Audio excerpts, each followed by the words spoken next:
You are now tuned into the sounds of Big Nate Sports Talk. It's on all the time, anytime.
Thank you, Mr. Anthony Handy, for that wonderful introduction.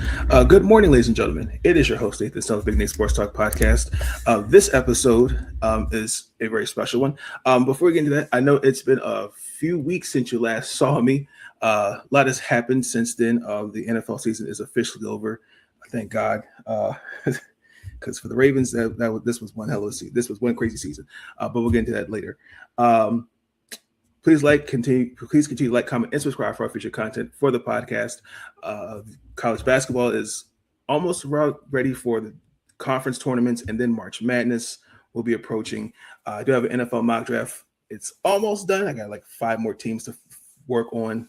That's my 1.0 as the season goes into off-season mode, and I can officially start the mock draft. What else is happening? That's pretty much all the updates I have. Oh, the Orioles. Spring training has officially begun. Pitchers and catchers have reported. So I will try to do some type of updates in my analysis of the 2026 roster, as I'm not really expecting much, but I think it should be a good season for the Orioles. But that's enough talk. Ladies and gentlemen, I have a very special guest from the University of Maryland women's basketball team grad senior, Mir McLean.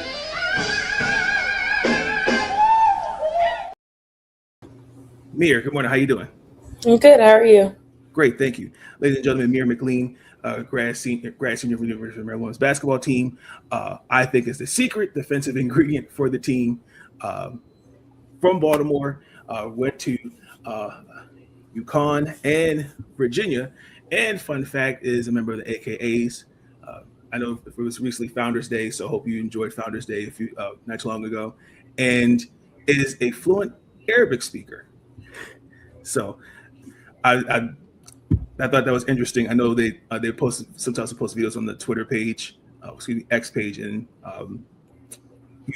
that was a talent that you were doing. You guys were doing a mini talent show, and that caught me by surprise.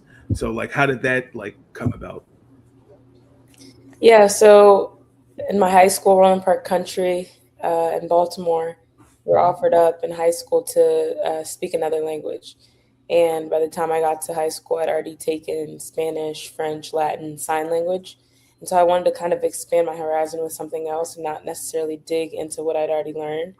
My 2 choices were between Arabic and Mandarin, just because of my interest in art and the way that the script looked like drawing. So I was like, okay, nice. Let me get into it. I was going to take both, but I knew that both of them individually were hard courses to take, so I just decided on Arabic, and then ended up really liking it and continued on with it.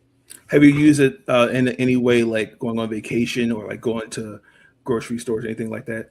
Yeah, I use it as much as I can. I got to travel and study abroad in Morocco for a month, and I used it the most there, living with a host family who didn't know any English. Their second language was French, so just using that the most there. But I've made some friends here in America I study it a lot, tutor, all sorts of things to keep my mind sharp. I like that. I like that. You did, if I remember correctly, when you went to UVA, you did get a degree in Middle Eastern language, if I remember correctly. Yes. Okay, that's cool. I like that. As far as if I transition to basketball, like where did your love of basketball start? Where did that begin? I would say it started with my parents. They both played in college. I necessarily didn't want to because I grew up with three brothers, and I thought it was a boy sport. I wanted to do cheerleading, so I was like, "Yeah, I'm not doing this." But it got really competitive really fast, and I felt like I kind of dived into that and kind of honed in on that, and took it from there. Is cheerleading something you still would like to pursue? I cheerleading? Yes, ma'am. No, I stopped that a long time ago. I think it's really a really cool sport, and I can appreciate the people who play and cheer, but it's not for me. Okay, I respect that. And then as far as growing up with basketball, was there anyone that you particularly grew a connection with, whether it was Lisa Leslie, to Teresa Weatherspoon, Maya Moore? Like, who did you grow up aspiring to be or model your game after? I didn't necessarily aspire to be or model my game after anyone specifically. I think my dad kind of got me into watching Michael Jordan, so that's my fan favorite.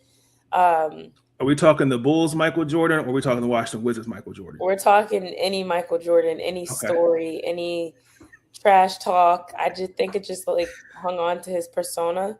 And then once I got into UVA, Tina Thompson was someone that I could just look up to and want to model my life after, not just my game. I like that. As far as growing up with, you went to Roland Park, but is there anybody like a rival when it came to basketball that you knew every time you went in the gym, you let the crowd know that you were the better player at the end of the game? In high school, Yes, ma'am. I would say the only rival that RPCS had that truly felt like a rival was St. Francis. Yeah, so Angel Reese, she was my AAU teammate, and then we went back to school. We played against each other, so it was always, a fun time to go against her and be able to go in their house because it's a hard place to play. So, And then as far as with AAU sports, I know like it's changed over the years. I know from when you've played it until you've seen the changes now. What's one thing that you like about it, and what's one thing you don't like about it? I'm not too familiar with much of the changes, but the thing that I do like about AAU is that they allow you to be a little bit more competitive than high school basketball. Hmm. I do like that the college coaches can come see you. I think that's like a really good exposure opportunity for people who go to like good schools but they don't have great sports. But yeah, I'm not too familiar with much of the change that's going on. Kind of been out of it a long time. Understood. Can you talk about your recruiting process and how that experience was? Yeah, so coming out of high school, going into college, I was more so looking for a specific coaching style. The reason that I chose UConn initially was because I had depended on my athleticism in high school. And obviously, high school is competitive, but it's not as rigorous as it is in college. So I went to UConn to kind of learn more of the IQ and like the understanding of the game of basketball rather than just playing it. And I feel like I fulfilled what I needed to from UConn. So just there's a lot of great coaches out there, but I think Gino Auriemma was the one that best fit my player style and his way of competition, his way of thinking. So I think going into that was the main thing that I was looking for from a college team. And just I wanted to follow piggyback. You mentioned you're growing up with three brothers. How did they help you in terms of the development of your game? Uh, they helped me a lot. I would say the biggest part is mental preparation, just staying in the game mentally. Because being the only girl, it's like they beat up on you and they don't take you lightly. So you just learn how to be tough and you learn how to fight back, but also not just from the physical standpoint, but the mental standpoint, not letting them get in your head or the trash talking, just taking that with a grain of salt and dishing it back out. What was the one thing when you transferred to UVA? What is one thing that you liked about the school, and the one thing you liked about the program? Yeah, I really liked how rigorous the courses were. Um, Virginia, specifically the state, is close proximity to Maryland.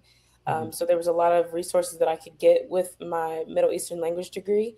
There was a big Middle Eastern population there.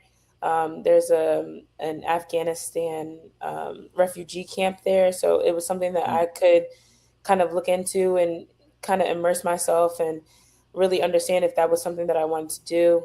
And then basketball wise, I had gone in with Tina Thompson as the coach. So, Right. like I said before, just learning who she was as a person and not just a basketball player was something that really helped me along the course of my time there. And then when Coach Mox came in, she helped me understand who I was outside of basketball. So, just just um, just incorporating both things on and off the court really helped me grow, not only as a player but as a person and figuring out what I wanted to do outside of basketball. Do you have any memorable games while participating at UConn or UVA? I would say um, not necessarily memorable games. I can remember, playing Duke or UNC, um, smaller schools like Creighton, things like that. But I feel like the moments were a lot bigger than that, the whole picture of the game. I'd say the Big East Championship was something that will sit in my heart forever. Um, when Virginia beat Virginia Tech, that was always, a good memory that replays in my mind. But I wouldn't necessarily a game. It's more of like moments and the things that I got to share with my teammates while being there. I just want to cover this quick conception. I know they play in stores, UConn. What is the weather like up there when it gets cold? Some people say it's a hit or miss, but like, is it worth like if I was just someone that was like coming out of high school, was considering going to UConn, like should I consider like weather, like atmosphere, like places to go, malls and stuff like that? Yeah, so also in my recruitment process, I was kind of looking at some of the more shallow things like weather, like, oh, I want to go somewhere where it's warm and I can show my legs all the time. Um, but then you realize as you get closer to the end of your senior year that that's not really the most important thing. Mhm. Um, but yeah, when I got to UConn, I was like, yeah, this is not, it's cold. It's September and it feels like it's February. Like this is ridiculous. I had my mom send up my winter coats early. It was, beyond freezing, but at the end, the people around you and where you choose to go is what's more important, and that kind of helped me weather the storm in a way. But yeah, it is really cold. The campus is nice though, so it's walkable, but Mhm. yeah, I wouldn't say that it should stray anyone from going there, but it is something to think about if you don't like the cold. I don't know how people would feel about now, especially with the winter storms that we had, but it's I've never been there. It's on my bucket list just to see of like what it looks like, and same thing like where the Connecticut Sun play. Hmm. So I've heard it's a beautiful state for sure. Yeah. Um, you did get hurt, unfortunately, with your time at UVA. Could you just talk about the mental and emotional um, progression of recovering from an injury like that, and then your decision to transfer from UVA to College Park? Yeah, so I was really grateful because I was in a really good mental spot going into that injury. So it was something that I not was prepared to have happen, but I was in a good mental state to where I could handle the injury. Um, Going from after that injury into surgery and things like that, I had met up with my trainer Lydia Johnson, and she was just amazing. Like we had figured out a plan to recover in less than a year, and just doing little things to keep my mind sharp because rehab with that type of injury is extensive and it can get boring, and there's periods where you feel like you're not necessarily progressing, even though small steps just win the day. Um, so my trainer Lydia Johnson was really great to me because we figured out ways to be competitive within the exercises. So that was awesome. And then, like I said before, Coach Mox from UVA, she was the coach after Tina Thompson that I Mhm. got to experience being her player for a little bit. When I first went down the injury, I was really, obviously, as you can imagine, um, just out of sorts. And she, prayed over my spirit, prayed over my body, and it kind of helped me settle my mind a little bit. And we talked after, all that subsided, and, I'm on crutches or whatever. And she's like, Mir, this is the perfect time for you to learn who you are outside of basketball. I'm like, what do you mean? Like, I practice 2 hours a day. I know who I am outside of basketball, but she helped me figure that out. And that's when I was able to become an AKA and travel to Morocco for a month, just because I didn't have basketball, not necessarily to hold me back, but that be the main priority at the time. So really grateful to be in that position at that time, when I did have that really big injury.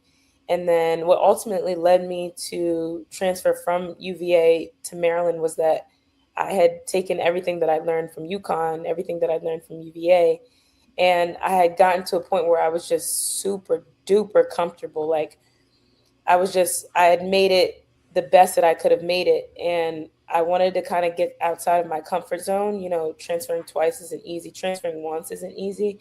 So I think I couldn't let myself be comfortable. I had done everything that I needed to do. I graduated in 3 years, become an AKA. My mom's an AKA, so that was something on my bucket list. Just doing all sorts of things, and it got to a point where I'd made so many friends, so many connections from UVA, and like I said before, the Middle Eastern community. And I just got to a place where life was perfect, and I was like, I can't grow anymore here. So transferring was really hard because I was so comfortable. Now, you mentioned that your mom is an AKA, and I learned that recently when you guys did the paintings, and I saw the turtle, and I was like, that AKA? I was like, wow, okay. So, like, I know this was that just a personal decision just to walk that, just to say, you know what, I'm just going to join the AKAs. Yeah, so my mom's an AKA. Growing up, being raised by an AKA, there's no other way to go. So I was kind of groomed into that. There's AKA paintings on the wall. She's always wearing pink and green. Her favorite number is 10. Her line number is 10. So just, there was no other thought in my mind. I think whether or not to do it was something that she did let me figure out if I wanted to do that on my own. But I've always wanted to be like my mom. She's someone that I look up to. She's the person that I've dedicated this season to. So it wasn't necessarily the fact that my mom was an AKA that made me want to be an AKA, but more so the principles and the things that I grew up learning. It kind of only made sense because it was something that I believed growing up with an AKA. But how does it, like, when you see like a player like Asia Wilson, I believe, who's also an AKA, and I want to say Morgan Tuck is an AKA as well. Like, when you see players like that, Morgan Tuck being the first Black woman as a WNBA general manager, and then Asia Wilson obviously being the best player in the league that she is, seeing a sorority of Black women being impactful in sports. How does that? And then you're doing your part. What does that say? I think it's an interesting statement, honestly, because there's a lot of stigmas between sorority life and even, sports life and basketball women. I think when you see people like Morgan Tuck and Asia Wilson being more than just an AKA or more than just a basketball player, it speaks volumes to not only the sorority or the sport that they're playing, but who they are as people. And they're people that I look up to as well because of those things. It's not just, oh, they're in a sorority, they must party a lot, or, oh, they're basketball players, they must not be invested in anything else in the world. That's their only interest. I think seeing them flourish in different aspects outside of their interests in terms of AKA and basketball is interesting and can help kind of alleviate those stigmas that are out there about sports and sorority life.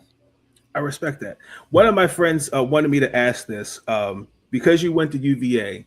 Is it worth going to a Piggly Wiggly if you've never been to Virginia? What is a Piggly Wiggly? So apparently that's a grocery store in VA where you could get breakfast and stuff like that? I've never heard of a Piggly Wiggly. Now I wish I would have gone to one while I was in Virginia, 'cause that sounds interesting. Okay, same. He wanted me to ask that. That's I was like, I will inquire. So, uh, um, so back to with Maryland. So the conversation with Brenda Freeze is discern your decision of transferring. How was that conversation? Yeah, so growing up in Maryland, I'm from Baltimore.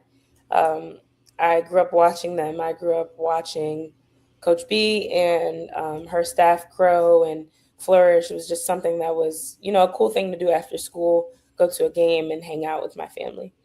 Um, so into high school, when it was time for recruitment, not that I didn't get recruited by them, but it was more so, we would like eye each other and I was waiting for an offer and it never came. So I was like, okay, let me just go to UConn. Like I said before, there were reasons for me to go to UConn and I think it played out the right way. Transferring that second time, I think it was a little bit different. It was more of a conversation of, Mir, you need to come home. Like it's time. Like we've played around a little too much. We need to just, have you back here. It only makes sense for you to finish your last couple years home. Um, and, this is just where you need to be. And, hearing that after a second time of transferring, that's, something that you'd want to um, investigate. I think also just playing off of me being comfortable at UVA, it wasn't that I was looking to be completely uncomfortable. It was more of a jump to where I could be uncomfortable in a place where I know I can go home. So When you now back you being from Baltimore and playing at College Park, I know you got a lot of family out here. What does that mean? Representing Baltimore, but again, like wanting like finishing your career at College Park. yeah, it means a lot, especially, this is my 6th year. It's not a traditional 4-year route that I took. Um, so the last 2 years probably would have never happened if the things before that, you know, didn't happen. So experiencing these last 2 years back home is just something that I'm so blessed to have, just because I can see my high school friends. I can see my family that I haven't seen.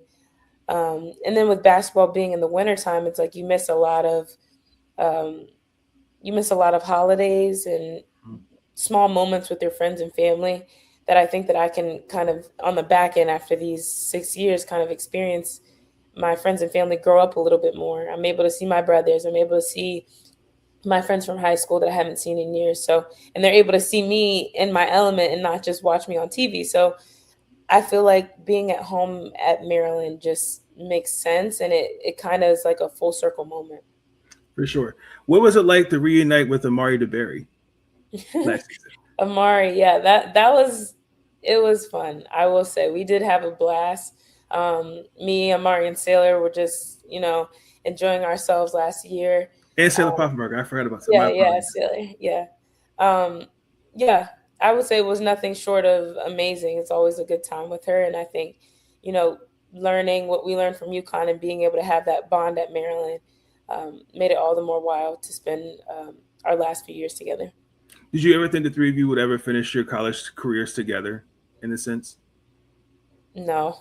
I mean, not that it was a bad thing or anything that it did. I mean, I'm grateful for it. It was just more of that wasn't a thought that crossed my mind. When you leave somewhere, you don't think people will follow or you don't think you'll see those people again. But, God has a way of putting people in your life. And, the fact that I met them years ago and last year wasn't the first year speaks to just, I feel like our relationship and the things that we were able to do last year. And I wanted to go back, touch a little bit on Coach Freeze. What has Coach Freeze meant to you these last 2 years as a Terrapin? I would say Coach B has been a driving force in my life in terms of just perseverance, I would say. She's taught me a lot of ways to handle adversity, a lot of ways to um, not be a different person, but be a better person. She's always, always preaching um, just being a good person and and doing the little things right. And I feel like that's something that I can definitely hang my hat on. We are in constant communication about doing those type of things. So I think that her being such a driving force and her competitive nature sits well with me because it makes me want to play for her, as well as just what she's able to teach off the court and the lessons that she teaches on the court translate very well off the court. So it's something that I can respect. It's something that I can easily follow. When things aren't going my way, I just think of her saying that do the little things, everything else will fall into place. So yeah. Yeah, I wanted to transition to our our fan base. Our fan base loves to post memes of you ladies, whether it's Bree, Kayleen, yourself, especially the one with you. I believe you were in ROTC. That's a very popular one. When you see stuff like that, how does that, as a player, knowing like the fan supporting you, different things like that? Yeah. So let me put some backstory to that because I feel like it's everywhere, and I just want to clear it up. It was Halloween, and Okay. we were supposed to pose like how we were dressed, and that was my Oh, pose. Yeah. okay, got it. I feel like I've seen that and I'm like, oh, I hope this doesn't get taken the wrong way. Like I have a lot of respect for those people. Mhm. So yeah, it was Halloween. It was more of, just a moment to be able to appreciate those in the military and ROTC. Oh, for So sure. it is nice to see that people care enough about us to like make fun of us and like kind of bring some spirit into the game of basketball because sometimes during the season it does get a little hard. So just being able to see those funny things around and the things that people say and our fans always makes us laugh. Now, I know last year you had your first double double against St. Francis, not the high school team, but the PA team. Um, but I would say probably the most moment that sticks out to me was when we played Rutgers and your defensive possession on Kilmy McMiller. Uh, like to see that in real time in person versus on TV. Like what was going through? Can you like take us through that if you can remember like your mindset with her defending her? Yeah, so we play them on tomorrow actually. Yes. We play Penn State. So I was looking back at the film like, how did I do that? Like what possessed me to do what I did? Um, but I think it's just the competitive spirit that I have. I can only go back to that. Wanting to get a stop, wanting to be the aggressor on defense and not necessarily let her dictate. Just being able to stay in front, stay down, be disciplined. Coach B talks about that all the time, being disciplined. And just hearing her voice in the back of my head, I'm like, I got to make her proud. I got to be disciplined. That's something that I feel like a coach would want in a player and something that a player for the right coach would want to do. So knowing that my teammates had my back, we talk about gaps all the time, being in space so it looks like, the floor is collapsed. Knowing that they had my back and that all I had to do was stay down, not jump, was something that I feel like I could trust the people behind me. And that allowed me to trust my feet. And then going again, after all that rehab that I did, I had no choice but to trust my legs. So just, I guess, trusting the work that I put in. Coach B talks about that all the time as well. Trusting the work that you put in will come out at some point in time. And I feel like it did in that moment. I did have a follow up. I wanted to ask about the injuries. I know we've seen a plethora of injuries from Achilles, ACLs. I know the ladies this year we've experienced several injuries.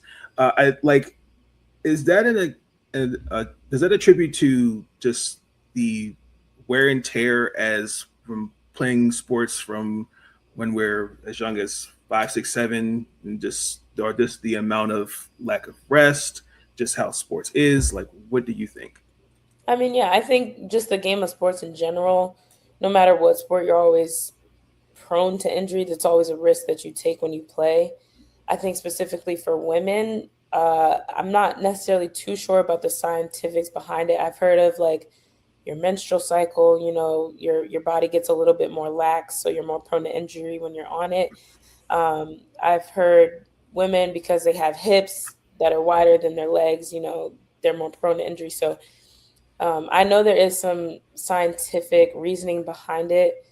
But yeah, it's always, the risk that you take when you play the sport that you love. For sure. And then I just want to get back to Maryland. The last year, the way we finished the season going into the Big Ten tournament, the game a buzzer beater, which I still get I still get teased about from some friends about missing. Sarah Tibiasu, the game winner against Ohio State, and then the March Madness chaos of Alabama, which you played significant roles in those and as well. Can you take us through what was probably the most stressful one? Most would say was the Alabama one. I would say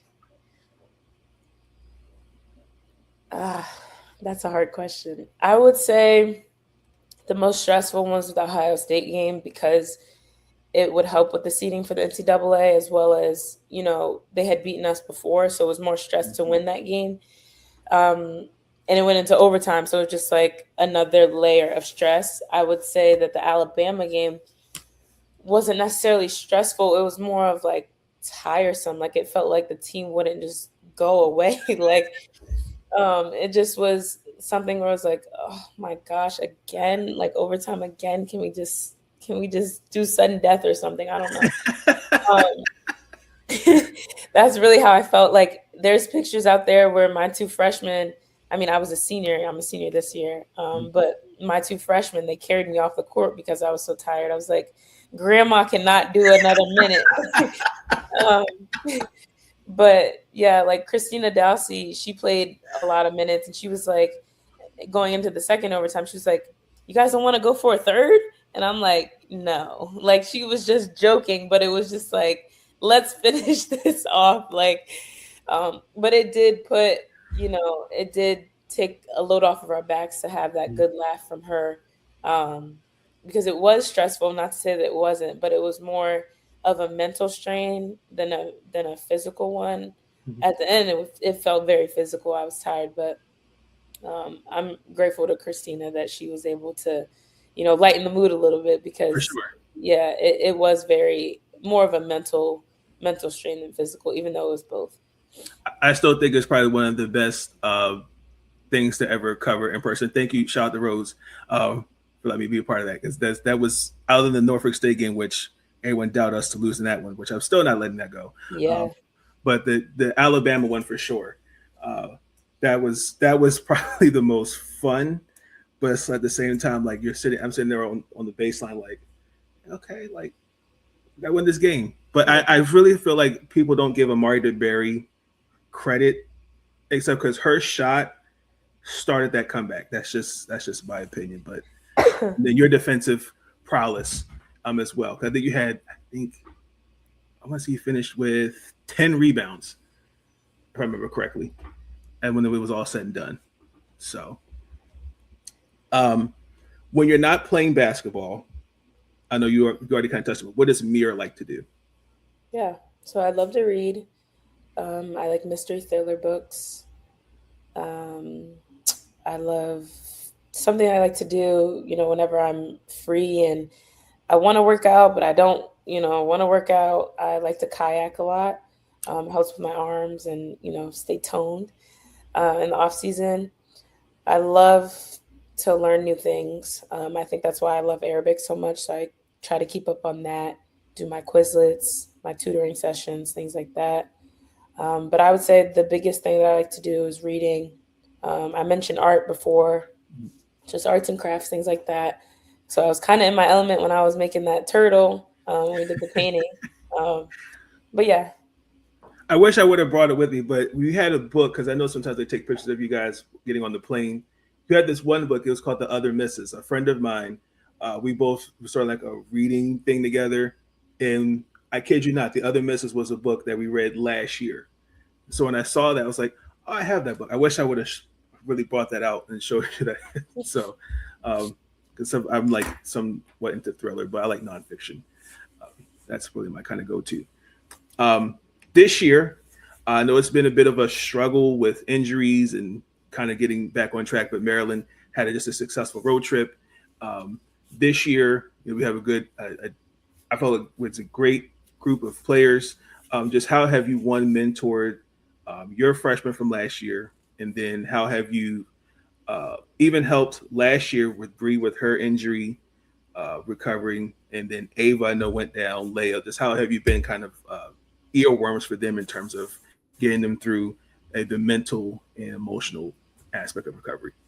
Yeah, so Coach B and the coaching staff has really kind of challenged me to use my years of experience, all of my years of experience, to kind of help guide this team as a captain and just as a person with so much college experience that most people don't get. Um, Especially with, Bree going down, even Issy, who was experiencing it a little bit last year, just recovering, Leia and Ava. Uh, you know, Knee injuries happen all the time, unfortunately. For Bree, that wasn't her first one, so she kind of knew what to expect. But I think it was a little different because she, I believe, hurt herself in high school, and her body's a little different now in college. And she had such a great start to the year last year. So, um, just watching her and you know trying to keep her up, because there are moments, like I said before, where it gets very monotonous, very boring, mundane, where it feels like the days are bleeding into each other and there's no real light at the end of the tunnel. So just being there as a supporting character, if you will, to feed in those positive thoughts while she was down, was something that I think she is grateful for. Just the other day, she was like, "Mir, how do you get the scar to go down?" And I'm like, "Vitamin E oil, like that will save you." Um, but just like answering those little questions where doubt kind of creeps in, I feel like feeds them more positive thoughts and more of a genuine experience for them when they come back from injury. But um, I think, as we all are, we're all competitors, and this is just another thing in their path. And I think, any way that I can share some of my insight, there's, I always tell them, like, my injury was a little different than theirs. Theirs was like a little less extensive, which is good. So don't feel like, you're going to be out forever like I was. Um, and that always, feeds positive thoughts into their mind. I always tell Leia, I'm like, "Leia, are you even really hurt?" Like, she was walking around and, looking real good. And I'm like, "Are you sure? Like, you sure?" And that always makes her laugh. I tell Ava, Ava, the things that I learned while I was injured was probably the most important things that I've learned in life. Being someone that has played basketball for such a long time, just um, learn what it's like to be outside of basketball, what to do outside of basketball. Like I said, being an AKA and traveling and all that stuff. I offered that up to her because Ava's kind of similar minded as me. She loves to read, loves to learn new things. So just giving her that perspective, and not necessarily the perspective of I can't do anything. It's more of how much can you do now that you don't have basketball as your number one priority. I respect that. I respect that. And then you being named team captain this year, along with Sayla Yarden, how did that come about?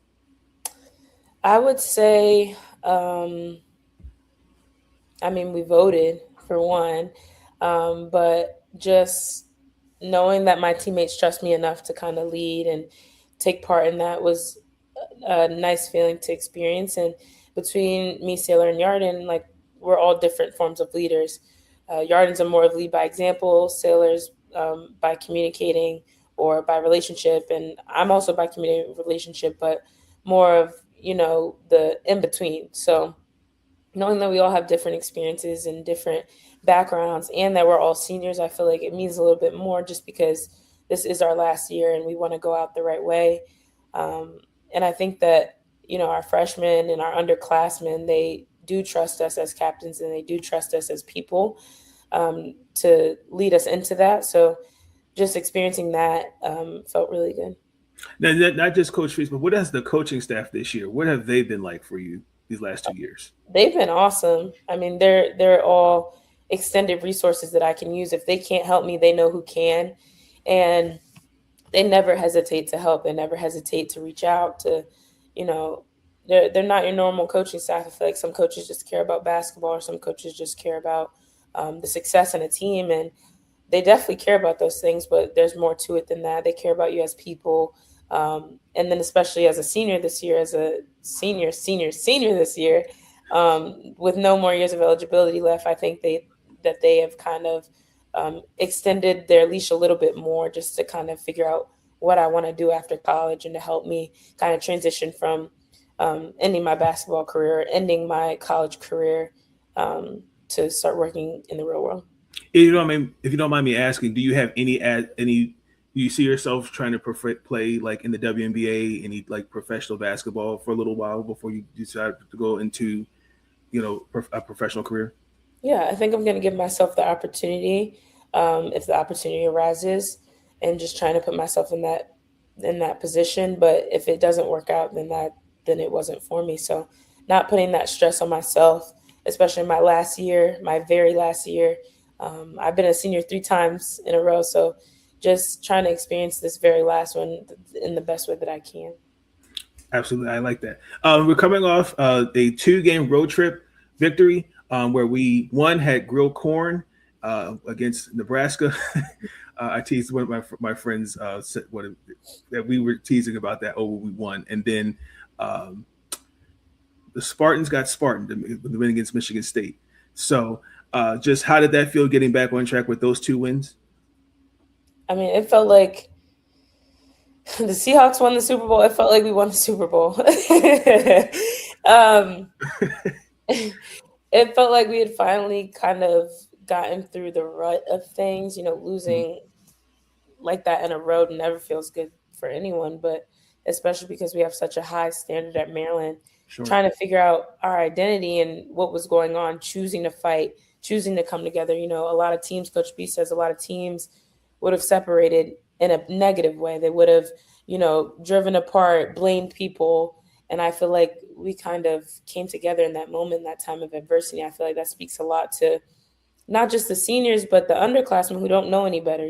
They could have been immature. They're just coming out of high school.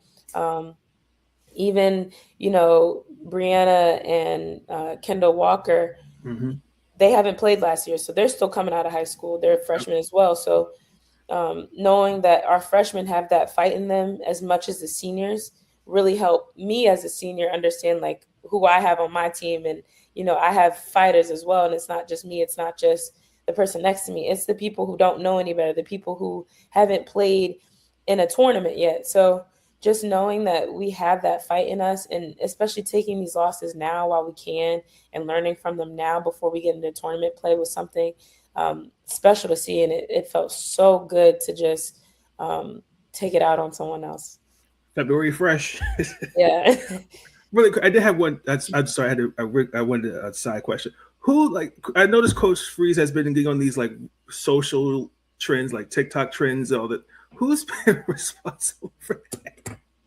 I mean, I feel like Rose can attest to this. Some of it is her, and then some of it is like our teammates. I would say Sailor has the most influence on her to be able to do a TikTok. She also, Coach B, is very motivated to win. So she's like, guys, whatever you need me to do, if that'll fire you up, I'll do it.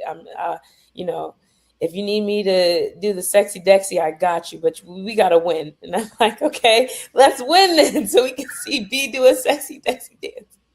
But yeah. Oh my goodness. Because the when he did, especially with the school field trip for the kids, and she had the intro, she took the jacket off and the 6'7". I lost it. That was hilarious. Yeah. I enjoyed that. Tomorrow we're playing the Nittany Lions back at home at College Park. We have 2 more home games. How are you guys, one, preparing for that game? Any keys to victory as you look to finish your home games against Penn State and then senior day against Purdue? Yeah, so they have a lot of great players. Obviously, we talked about Kiyomi, great, talented player, headstrong, very smart, IQ. Everything's there for her. So she has a complete package. And then we also talked about Merkel and just, trying to alleviate, anything with that. But I think it's more of our focus on Maryland defense and Maryland basketball, not kind of going too far outside of ourselves. Obviously, they have great players in them too, and then the people around them. But I think it's more of that we're focusing on ourselves and trying to continue the streak and figuring out who we are and leading up into tournament play. I like that. And then I have one more final question. I always ask this, especially, what is your why? My why, I would say, is to be good enough to help people. So I always try to strive to be the best person that I can be so that when I extend myself, it's worth the extension. It's worth someone trusting me. It's worth someone allowing me to help them, because helping is always, or asking to be helped is always a vulnerable spot. So being as best as I can be to help someone else is always something that, motivates me, and the reason that not only I do what I do, but who I am off the court as well. I like that. So like really quick, where can people find you on social media? Yeah, you can follow me on Instagram at Mir with the Gear, on X at Mir McLean, and on TikTok at Mir McLean. And it's okay. I'll leave those links in the description so you can follow Mir. I wish you guys all the best. I will not be there, unfortunately, tomorrow, but I will be there for Senior Day. Okay. I know that is a very emotional, somber time, because when I was there last year, I ain't gonna lie, I did shed some tears, but that's yeah. But yeah, I'm probably gonna do the same thing again. So it was a pleasure doing an interview with you.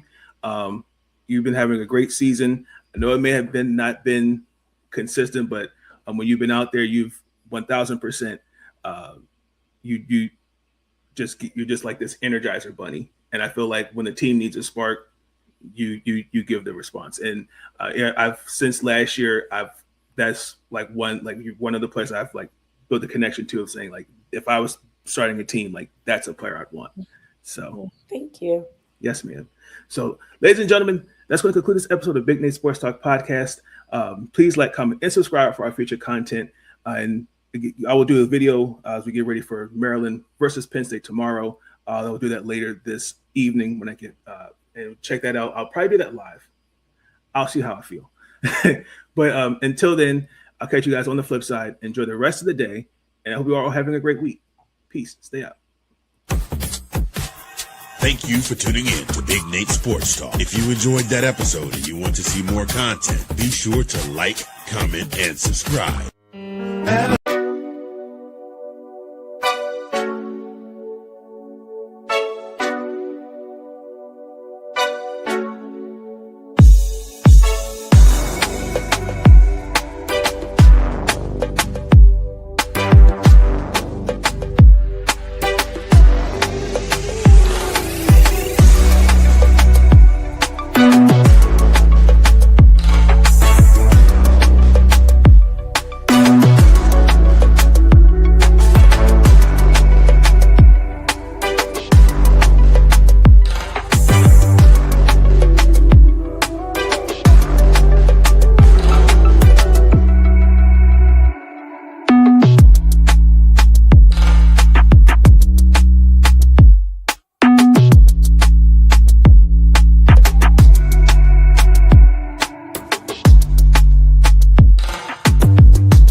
Thank you for tuning in to Big Nate Sports Talk. If you enjoyed that episode and you want to see more content, be sure to like, comment, and subscribe. And I want to thank you. All I want to do is say thank you.